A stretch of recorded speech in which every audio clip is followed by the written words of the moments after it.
Good morning everyone. Today I'm going to discuss about the modern poetry forms. First, the concrete poems or poetry. So what is concrete poem?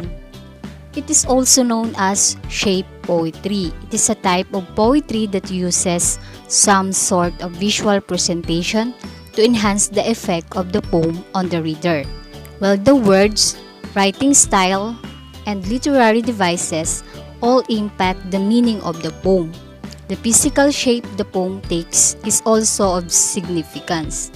Also, the words form shapes which illustrate the poem's subject as a picture, as well as through their literal meaning.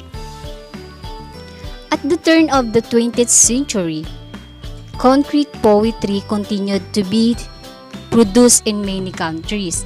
Notable contemporary concrete poets include the brothers Haroldo de Campos and Augusto de Campos. Many contemporary examples of animated concrete poetry can be found on the internet. One of the famous concrete poems is The Easter Wings by 17th century poet George Herbert. It was originally printed sideways on two side-by-side pages. When held at his angle, you can see the wings take shape.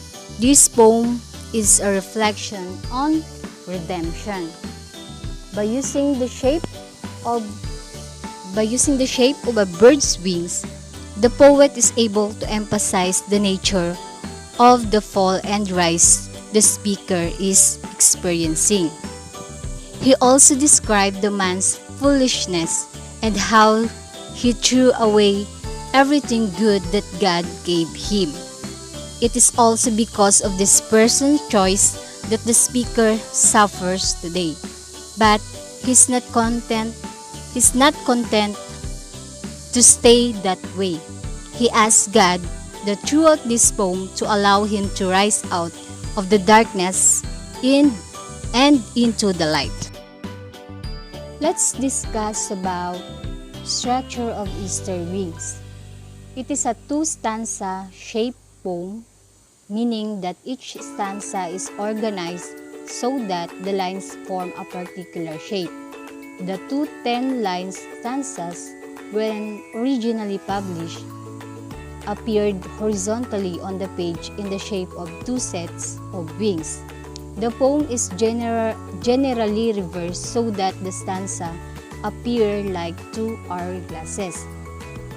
The lines follow simple A, B, A, C, C, D, C rhyme scheme and make use of iambic stresses. The literary devices of Easter Wings. First, the assonance. The assonance is the use and reuse of the same vowel sound within words that are next to one another or close together. For instance, the I vowel sound in the last lines of the poem with words such as I, imp, dine, and flight. Next is the alliteration. The alliteration is a similar device. It occurs when words are used in succession or at least appear close together and begin with the same sound. For example, more and more in line 3 of the first stanza and fall further and flight in line 10 of the first stanza. And lastly, the enjambment. The enjambment is seen through the transition between lines, the moment in which the poet does not use end punctuation are most commonly enjambed. For example, the transition between lines 4, 5, 6, and 7.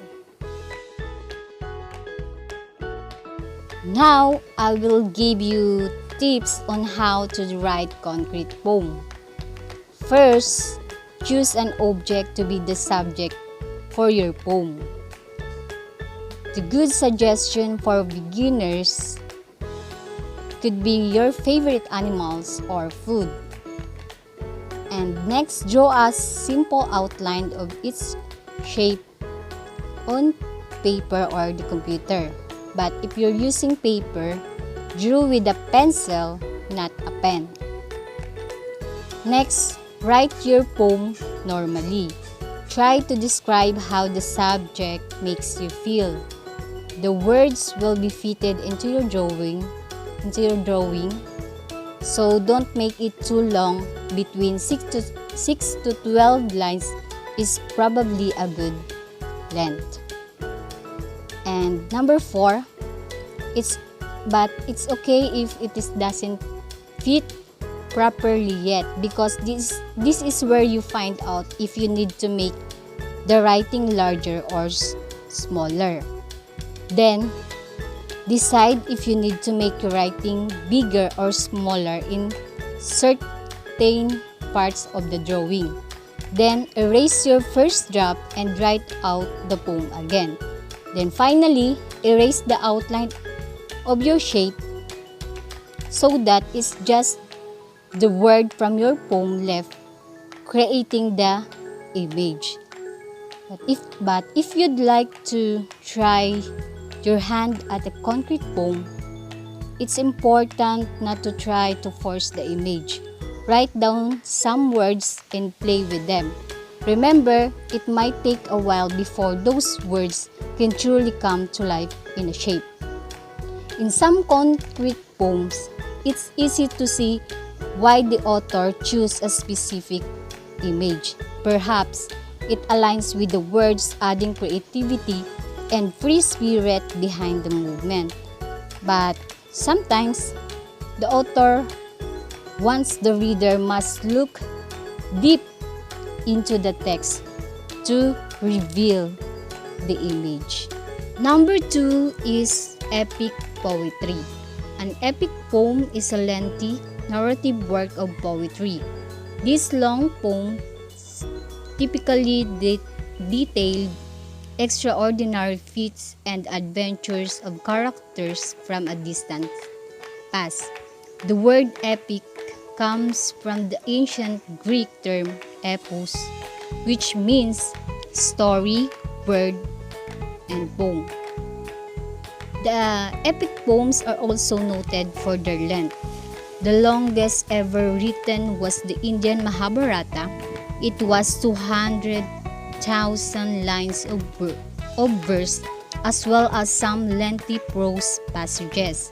Shorter but still considerable are the Odyssey with 12,110 lines and Dante's The Divine Comedy with 14,233 lines.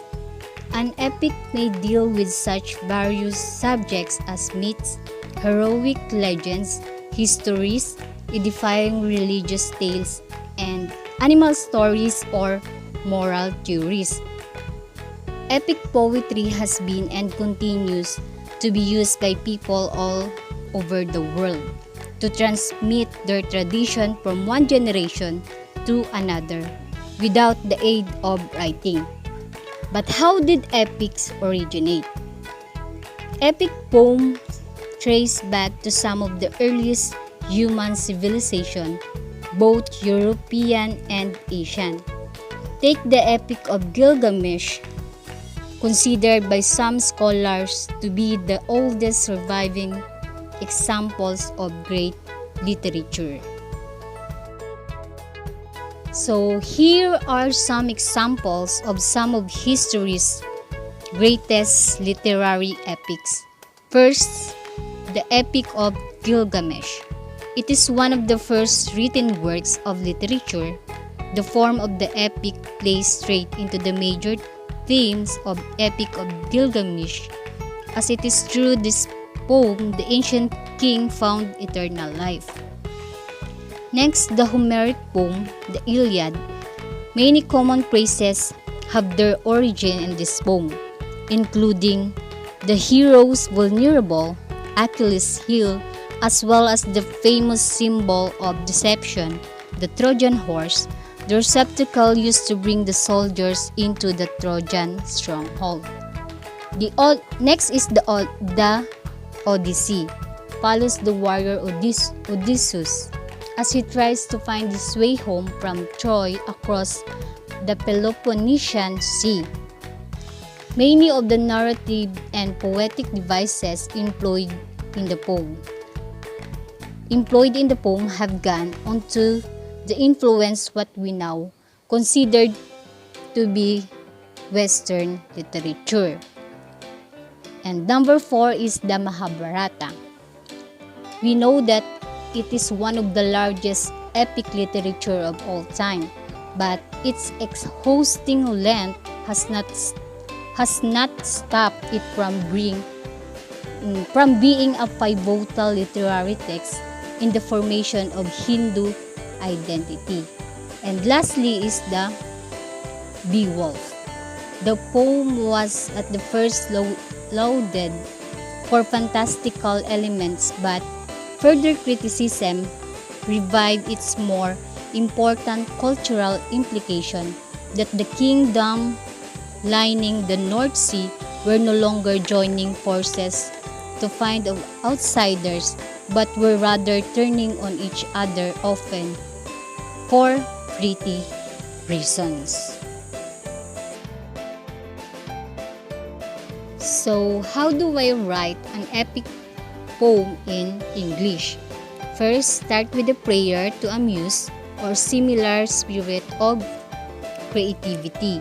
Next, begin the story in medias res and then reveal later on what happened earlier through dialogue or flashback, or the exciting spot in the middle of the action.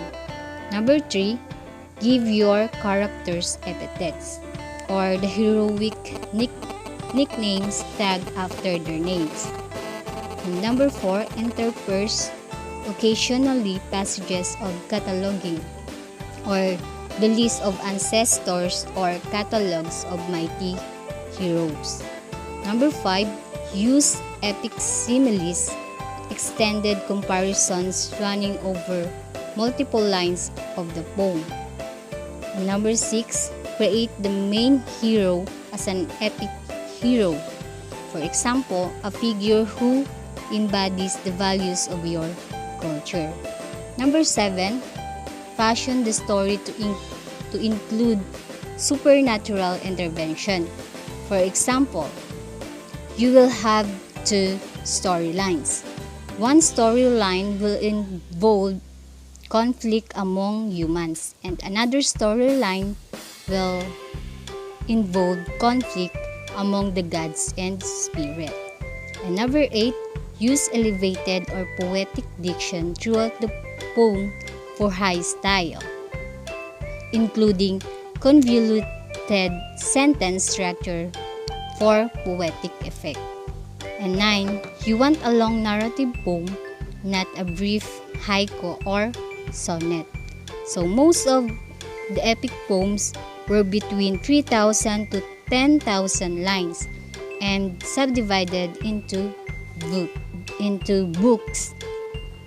Then finally, write each line in meter. Traditionally, epics in Greek or Latin use unrhymed dactylic hexameter with a long short pattern of repeating quantitative verse in which each line had 18 syllables. However, meter doesn't work very well in English, so many English poets like Milton, who wrote epics, preferred to use blank verse.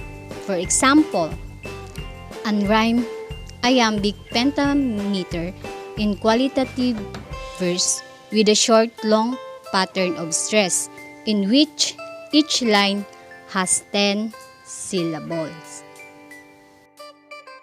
Number 3 is the sonnet. A sonnet is a poem generally structured in the form of 14 lines usually iambic pentameter, that expresses a thought or idea and utilizes an established rhyme scheme. It was developed by an early 13th century Italian poet, Giacomo da Lentini. However, it was the Renaissance Italian poet Petrarch that perfect and made this poetic literary device famous. And there are two primary types of sonnet. First, the Italian or Petrarchan sonnet. It is the first and most common sonnet and named after one of its greatest practitioners, or the Italian poet Petrarch. It is divided into two stanzas, the octave, first 8 lines and followed by the answering sestet, the final 6 lines.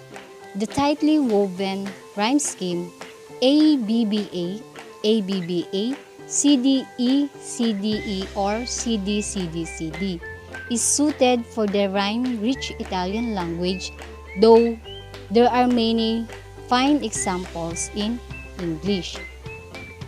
And second is the English or Shakespearean sonnet.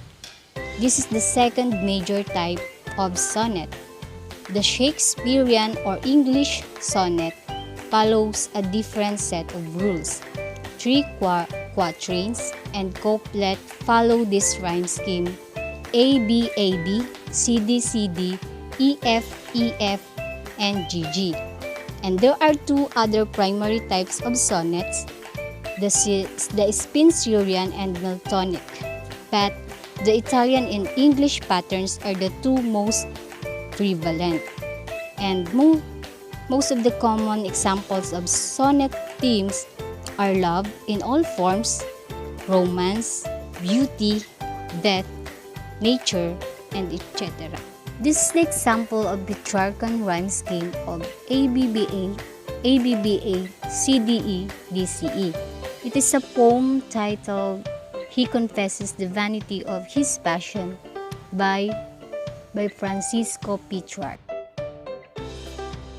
This is the famous example of Shakespeare follows the typical rhyme scheme of the English sonnet. ABAB, CD, EF, and GG. In the sonnet, the speaker asks whether he should compare the young man to a summer's day, but notes that young man has qualities that surpass summer days. How to write a sonnet in 7 steps. First, choose a theme or problem. Sonnet usually explore universal elements of human life to which many people can relate. Themes such as love, war, mortality, change, and hardship are common topics featured in the sonnet. But sometimes, the poet is trying to answer a larger questions about life. Number 2, pick a type of sonnet. There are 2 main types of sonnet, the English and Italian. English sonnets are also known as Shakespearean sonnet, and Italian sonnet are also referred as Petrarchan sonnet. Number 3, write in iambic pentameter. Sonnets are written in a rhythm called iambic pentameter. It is represented by 2 syllables and is an example of a metrical foot in a poem. For example, look at the first 2 lines of Shakespearean sonnet 18. Each iamb is separated by the slashes and the stressed syllables are shown in bold. Next step is organize the stanza. The stanza is a group of lines in a poem. The following types of stanzas are found within sonnets. Quatrain or 4-line stanza of a poem, sestet, 6-line stanza, octave, 8-line stanza and rhyming couplet, 2 consecutive lines that must rhyme. Number 5. Follow a rhyme scheme. It is made up of matching sound at the end of lines. Number 6. Incorporate a volta.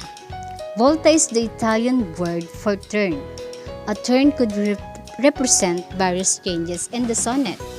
It might refer to a change in the theme, the sound, the emphasis of the message on image of the poem, and the purpose of volta is to indicate that the sonnet is coming to an end.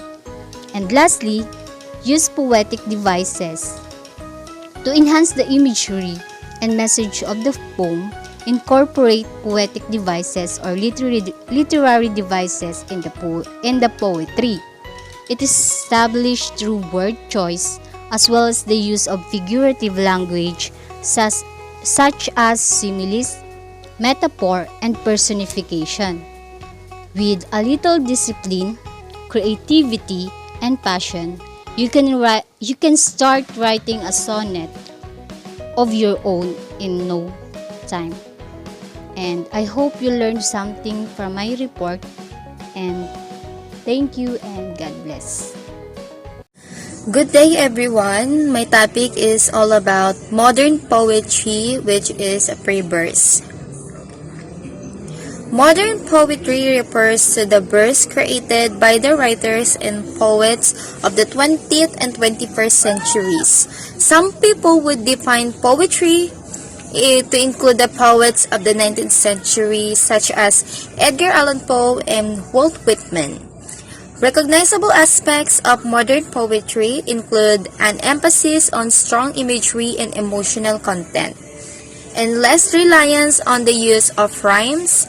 Modern movements such as beat poetry and poetry slams also would be able to include. So, according to that, modern poetry is a part of a free verse. Yeah, it's a free verse. Edgar Allan Poe. So, who is Edgar Allan Poe?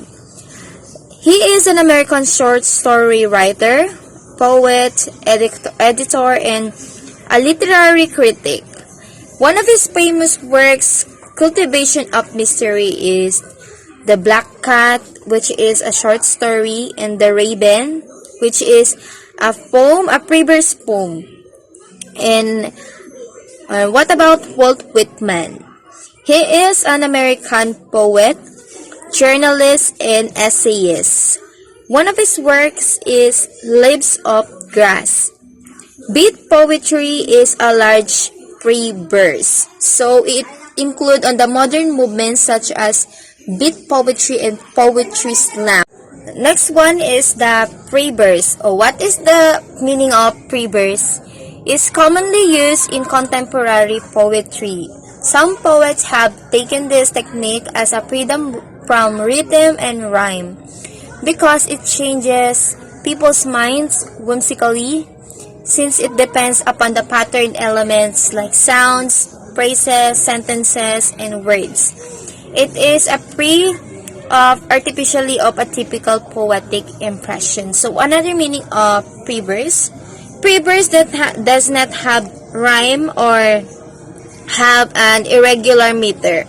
Okay? With this free verse, you are free to write any length you want because they don't use strict meter. You can actually use any kind of words because it does not have the pattern. Okay, another one. With free verse, there is no pattern until the poet creates one. Without set rules, you are free to decide where to break your poem into stanzas. You may arrange your poem in stanzas of 2 or more lines. You may break at each new thought, much like paragraphs. So, in free verse, you see that there is no pattern and you are free to put any kind of words, any length that you want. Specifically, if you want to arrange your poem into stanzas of 2 or more lines. it doesn't matter because you are in making in pre-verse poem. So here is the example of free verse from T.S. Eliot's The Love Song of J. Alfred Prufrock. Let us go then, you and I, when the evening is spread out against the sky, like a patient sterile upon a table. Let us go through certain half-deserted streets, the mattering retreats of restless nights in one-night cheap hotels, and sawdust restaurants with oyster shells, streets that follow like attendees' arguments of insidious intent, to lead you to an overwhelming question. Oh, do not ask what it is. Let us go and make our visit.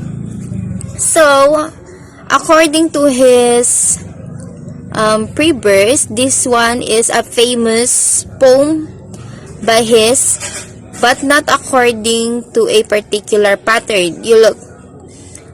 As you look on the work of T.S. Eliot, it doesn't have to use meter.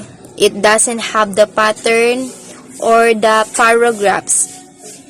He used to write his poem as a free verse. Okay, here is another example of free verse by William Carlos Williams. This is just to say. So Williams' writing is a good example of incredibly spare-trained style that can be achieved through free verse. In this case, by using very short lines to lighten language that might otherwise seem perfectly ordinary and unremarkable. So let us read. I have eaten the plums that were in the icebox, and were probably saying for breakfast. So, as you can see, have you noticed that the poem of William Carlos is very short? It has two stanza. Okay, you see that poems that I've read is one of his famous poem that he worked. Another one, why do writers use pre-verse? Generally speaking, formal verse gradually fell out of fashion with poets over the course of 20th century.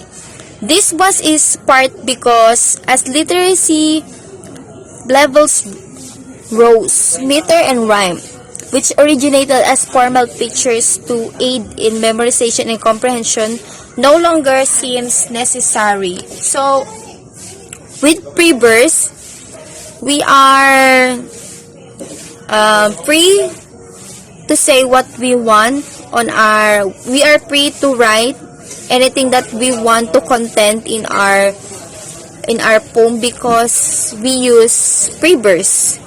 So that's all, guys, about modern poetry, which is the pre-verse. Thank you for listening. Good afternoon, everyone. My topic is all about types of poetry. One of these, acrostic. In an acrostic poem, the first letters of each line spell out a word or phrase. Acrostic poem depends on what the word you put in. It has a big difference in other poem. You can easily determine where the poem all about based on the letter form in the first lines or stanza. The word or phrase can be a name, a thing, or whatever you like. It's up to you whether it a name or thing so that you can express your thoughts in your poem for what words you want to create. For example, you can create a word name of your loved ones or name of your friends. In an acrostic poem, you are free to make a poem which you want to dedicate. Usually, the first letter of each line is capitalized.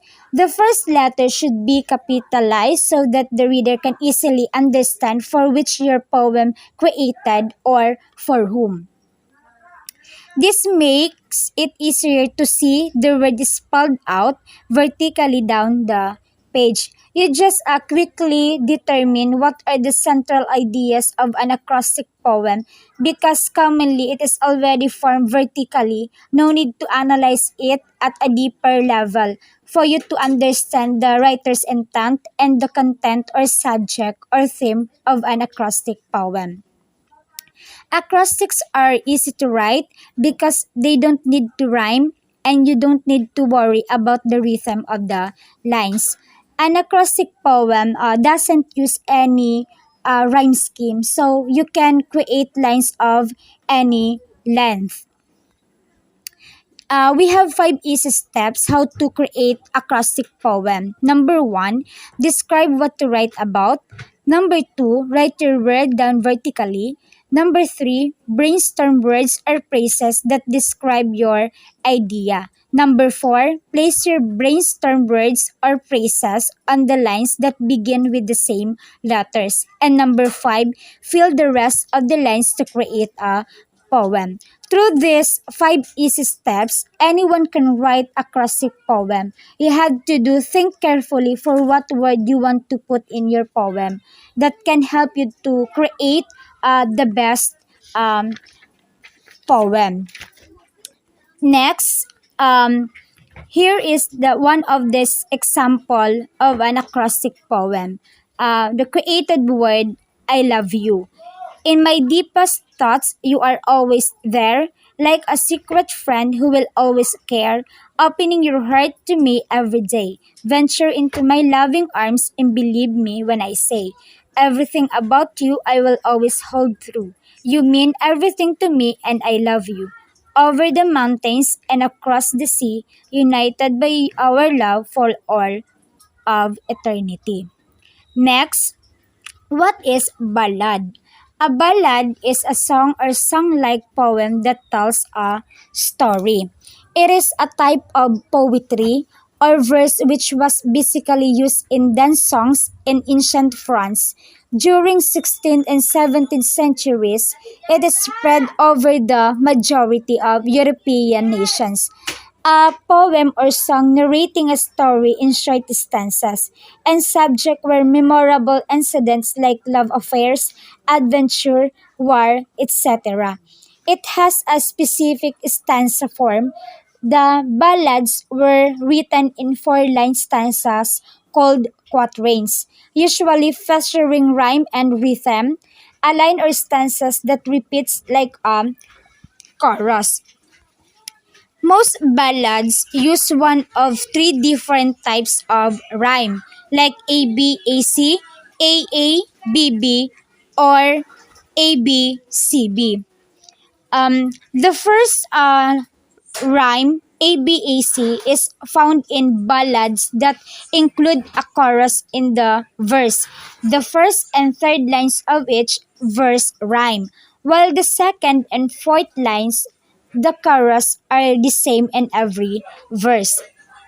In the second type, AABB, the first and second lines rhyme with each other, as do the third and the fourth lines.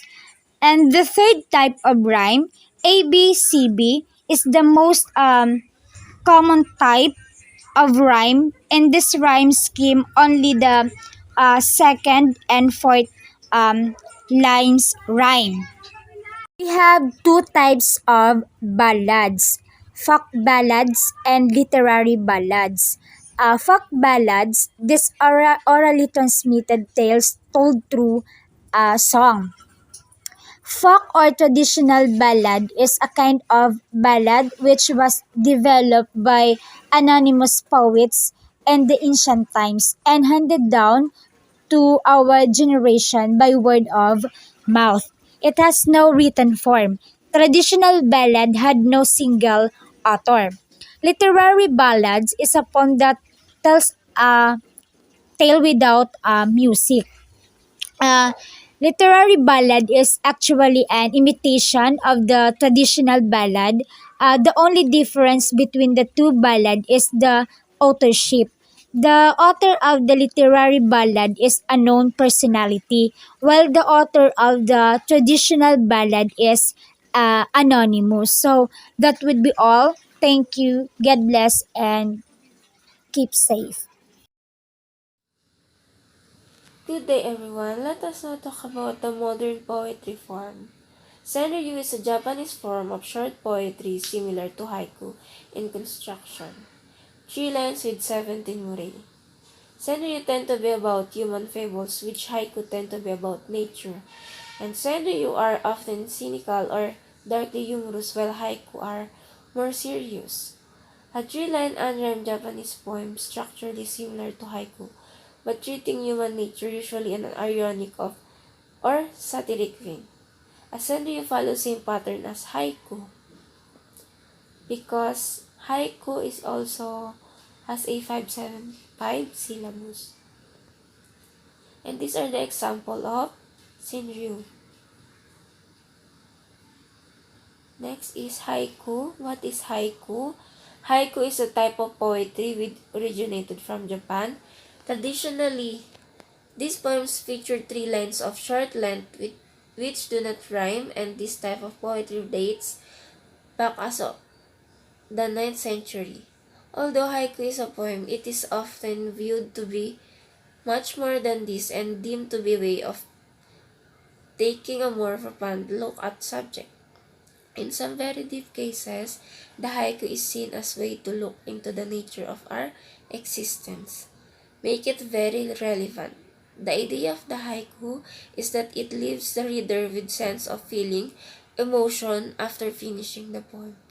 The traditional structure of the haiku is the 575 count, which has become the norm with penny. And these are the example of haiku. Snowflakes in the winter fall down softly to the ground, sparkle and glimmer. What does the poet think of winter? The poet thinks the snow is beautiful to look at. And next is Diamante.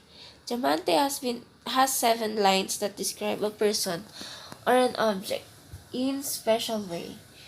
If students enter the poem, they can see that the diamante takes on the shape of diamond. The word diamante is Italian for diamond. This type of diamante poem is sometimes known as a synonymous diamante poem. And this is the example of diamante poem.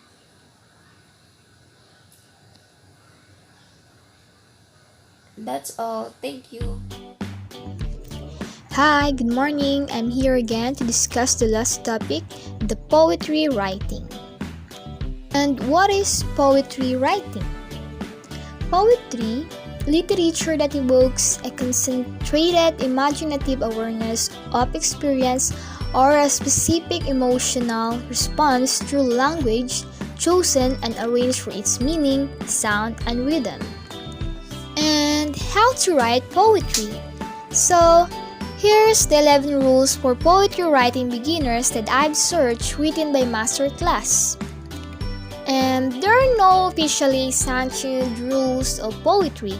However, as with all creative writing, having some degree of structures can help you rein in your ideas and work productively. Here are some guidelines for those looking to take their poetry writing at the next level. Or, if you literally haven't written a single poem since high school, you can think of this as a beginner's guide that will teach you the basics and have you writing poetry in no time. Number 1. Read a lot of poetry. If you want to write poetry, start by reading poetry. You can do this in a casual way by letting the words of your favorite poems wash over you without necessarily digging for deeper meaning. And number 2. Listen to live poetry recitations.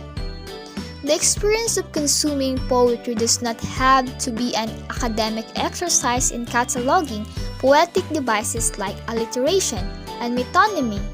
It can be musical, such as when you attend a poetry slam for the first time and hear the snappy consonants of a poem out loud. Number 3. Start small. A short poem like haiku or a simple rhyming poem might be more attainable than diving into a narrative epic. A simple rhyming poem can be a non-intimidating entryway to poetry writing. Don't mistake quantity for quality. And next, don't obsess over your first line. If you don't feel you have exactly the right words to open your poem, don't give up there. Keep writing and come back to the first line when you are ready. The opening line is just one component of an overall piece of art. Don't give it more outsized importance than it needs, which is a common mistake among first-time poets. And number 5, embrace tools. If a thesaurus or a rhyming dictionary will help you complete a poem, then use it. You'll be surprised how many professional writers also make use of these tools. Just be sure you understand the true meaning of the words you insert into your poem. Some synonyms listed in a thesaurus will deviate from the meaning you wish to convey. Number 6. Enhance the poetic form with literary devices. Like any form of writing, poetry is enhanced by literary devices. Develop your poetry writing skills by inserting metaphor, allegory, synecdoche, metonymy, imagery, and other literary devices into your poem. You can be relatively easy in an unrhymed form like pre-verse and more challenging in poetic forms that have strict rules about meter and rhyme scheme. Number 7. Try telling a story with your poem. Many of the ideas you might express in a novel, a short story, or an essay can come out in a poem. A narrative poem like The Wasteland by T.S. Iliad can be as long as a novella. And number 8. Express big ideas. A lyric poem like Banished Air from Air by Emily Dickinson can express some of the same philosophical and political concept you might articulate in an essay. Because good poetry is about precision of language. You can express a whole philosophy in very few words if you choose them carefully. Number 9. Paint with words. When a poet paints with words, they use word choice to figuratively paint concrete images in a reader's mind. In the field of visual art, painting pictures of course refers to the act of representing people, objects, and scenery for viewers to behold with their own eyes. In creative writing, painting pictures also refers to producing a vivid picture of people, objects, and scenes, but the artist's medium is the written word. And number 10. Familiarize yourself with myriad forms of poetry. And number 10. Familiarize yourself with myriad forms of poetry. Each different form of poetry has its own requirements: rhyme scheme, number of lines, meter, subject matter, and more, that make them unique from other types of poems. Think of these structures as the poetic equivalent of the grammar rules that govern prose writing. And last, number 11, connect with other poets. Poets connect with one another via poetry readings and perhaps poetry writing classes. Poets in an artistic community often read each other's work, recite their own poems aloud, and provide feedback on first drafts. Good poetry can take many forms, and through a community, you may encounter different forms that vary from the type of poem you typically write, but are just as artistically inspiring. Seek out a poetry group where you can hear different types of poetry. Discuss the art form, jot down new ideas, and learn from the work of your peers. A supportive community can help you brainstorm ideas and influence your state of mind as an artist, and share poetry exercises that may have helped other members of the group produce great poetry. So that's it. And I've also searched another references that can help us to start writing a poetry. So here it is. Writing about poetry. Writing about poetry can be one of the most demanding tasks that many students face in a literature class.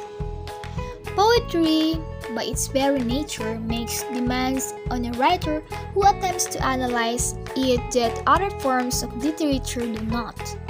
So, how can you write a clear, confident, well-supported essay about poetry? This handout offers answer to some common questions about writing poetry. So, let's find out. What's the point? In order to write effectively about poetry, one needs a clear idea of what the point of writing about poetry is. When you are assigned an analytical essay about a poem in an English class, the goal of the assignment is usually to argue a specific thesis about the poem, using your analysis of specific elements in the poem and how those elements relate to each other to support your thesis. So why would your teacher give you, or why would our teacher give us such an assignment? What are the benefits of learning to write analytic essays about poetry? So, several important reasons suggest themselves. So here it is. To help you learn to make a text-based argument, that is to help you to defend ideas based on a text that is available to you and other readers. This sharpens your reasoning skills by forcing you to formulate an interpretation of something someone else has written and to support that interpretation by providing logically valid reasons why someone else who has read the poem should agree with your argument. This isn't a skill that is just important in academics. By the way, lawyers, politicians, and journalists often find that they need to make use of similar skills. And to help you to understand what you are reading more fully, nothing causes a person to make an extra effort to understand difficult material like the task of writing about it. Also, writing has a way of helping you to see things that you may have otherwise missed simply by causing you to think about how to frame your own analysis. And last, to help you enjoy poetry more, this may sound unlikely, but one of the real pleasures of poetry is the opportunity to wrestle with the text and co-create meaning with the author. When you put together a well-constructed analysis of the poem, you are not only showing that you understand what is there, you're also contributing to an ongoing conversation about the poem. If your reading is convincing enough, everyone who has read your essay will get a little more out of the poem because of your analysis. And what should I know about writing poetry? Most importantly, you should realize that a paper that you write about a poem or poems is an argument. Make sure that you have something specific that you want to say about the poem that you are discussing. This specific argument that you want to make about the poem will be your thesis. You will support this thesis by drawing examples and evidence from the poem itself. In order to make a credible argument about the poem, you will want to analyze how the poem works, what genre the poem fits into, what its themes are, and what poetic techniques and figures of speech are used. And what can I write about? We need to consider the theme. One place to start when writing about poetry is to look at any significant themes that emerge in the poetry. Does the poetry deals with themes related to love, death, war, or peace? What other themes show up in the poem? Are there particular historical events that are mentioned in the poem? What are the most important concepts that are addressed in the poem? And the genre. What kind of poem are you looking at? Is it an epic, a long poem, or an heroic subject? Is it a sonnet, a brief poem usually consisting of 14 lines?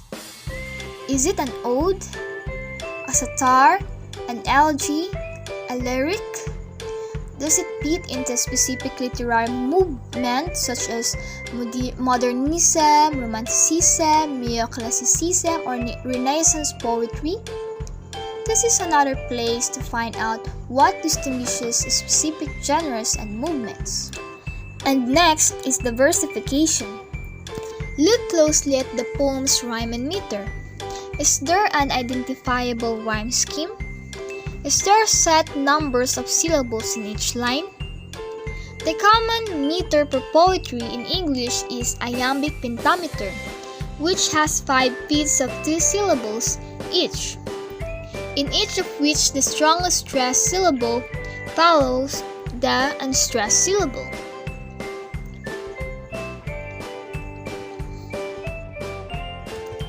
And next is the figures of speech. Are there literary devices being used that affect how you read the poem? Here are some examples of commonly discussed figures of speech. 1. The metaphor. Comparison between two unlike things. And simile. This is the comparison between two unlike things using like or as. And metonymy. One thing stands for something else that is closely related to it. For example, using the phrase the crown to refer to the king would be an example of metonymy. And synecdoche. A part stands in for a whole. For example, is the phrase in the phrase all hands on deck, hands stands in the people in the ship crew. And personification. This is a non-human thing is endowed with human characteristics. And litetis. A double negative is used for poetic effect. Example, not unlike, not displeased. And lost the irony. A difference between the surface meaning of the words and the implications that may be drawn from them. Cultural context.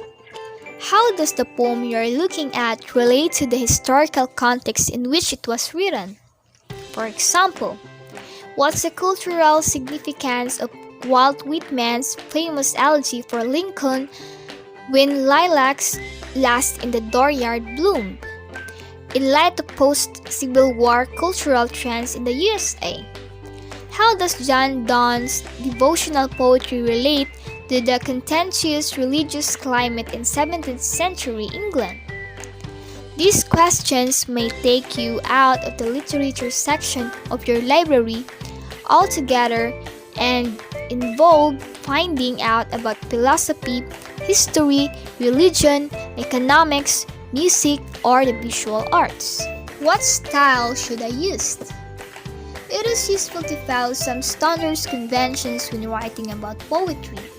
First, when you analyze poem, it is best to use present tense rather than past tense for your verbs.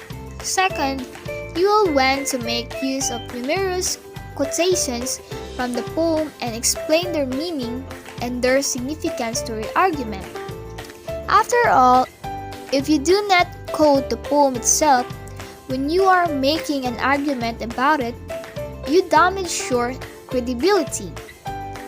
If your teacher asks for outside criticism on the poem as well, You should also cite points made by other critics that are relevant to your argument. A third point to remember is that there are various citation formats for citing both the material you get from the poems themselves and the information you get from other critical sources. The most common citation format for writing about poetry is the Modern Language Association (MLA) format. And that's the last topic of Group 2, all about the poetry writing. And here's the references. Hope you learned something, guys, from our group.